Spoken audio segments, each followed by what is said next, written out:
নমস্কাৰ বন্ধু বান্ধৱীসকল, আপোনালোকক মোৰ নতুন এটা ভিডিঅ'লৈ স্বাগতম জনাইছোঁ। আজি মই আপোনালোকৰ বাবে লৈ আহিছোঁ ব্ৰইলাৰ মাংস আৰু আলুৰ এটা ৰেচিপি। বলকচোন চাওঁ তেনেহ'লে মই কেনেদৰে বনালোঁ। তাৰ কাৰণে এতিয়া মই প্ৰথমেই মছলাখিনি যোগাৰ কৰি লৈছোঁ। মছলাৰ ভিতৰত মই লৈছোঁ এচামুচ ৰেড চিলি, আধা চামুচ মিট মছলা, এচামুচ পাঁচফোৰণ, এচামুচ হালধি, এচামুচ নিমখ, দুটা পিঁয়াজ, আদা নহৰু অলপমান থেতেলিয়াই লোৱা পেষ্ট, তিনিটা কেঁচা জলকীয়া আৰু দুখিলা তেজপাত। মাংস আৰু আলুখিনিও এটা জোখত কাটি লৈছোঁ।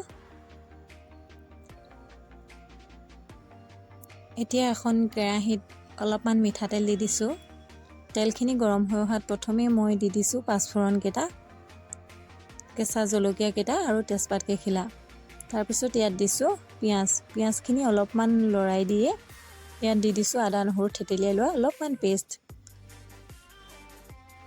এইখিনি এবাৰ লৰাই দি এতিয়া ইয়াত দি দিছোঁ অলপমান হালধি, অলপমান ৰেড চিলি, অলপমান মিট মছলা আৰু নিমখ।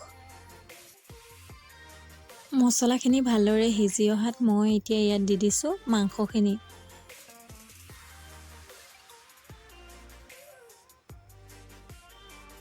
মাংসখিনি এবাৰ ভালদৰে লৰাই দি ইয়াত আকৌ মই দি দিম সোৱাদ অনুসৰি নিমখ আৰু হালধি।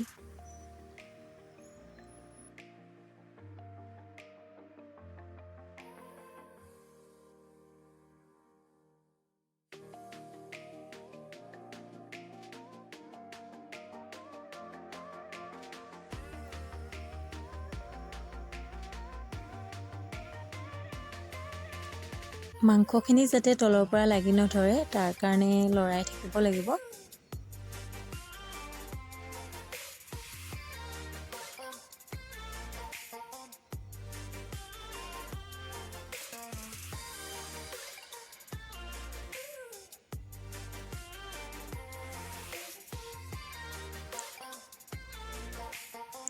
এয়া মাংসখিনিৰ পৰা এতিয়া ধুনীয়াকৈ তেল ওলাই আহিছে।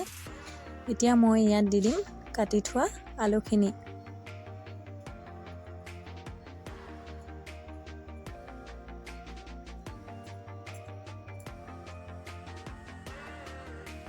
এবাৰ লৰাই দি আকৌ অলপ সময়ৰ কাৰণে ঢাকি দিম।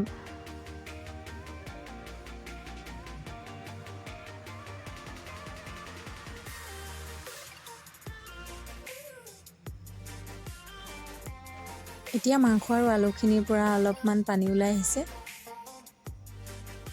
তেনেকুৱাতে দি দিছোঁ মই গৰম পানী।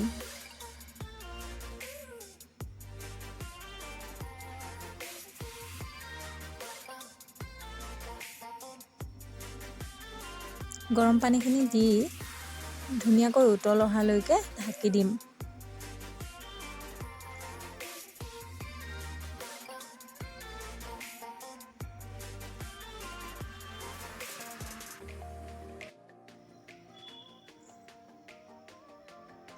এতিয়া মাংস আৰু আলুখিনি ধুনীয়াকৈ উতলি আহিছে। মই ইয়াত দি দিছোঁ আদা নহৰুৰ বাকী ৰৈ যোৱা পেষ্টখিনি। এবাৰ লৰাই দি আকৌ অলপ সময়ৰ কাৰণে ঢাকি দিম। এতিয়া মাংস আৰু আলুখিনি প্ৰায় সিজিয়ে আহিলে। এনেকৈ 2 মিনিটমান উতলাৰ পাছতে এয়া মোৰ ব্ৰইলাৰ মাংস আৰু আলুৰ তৰকাৰী ৰেডি হৈ গ'ল।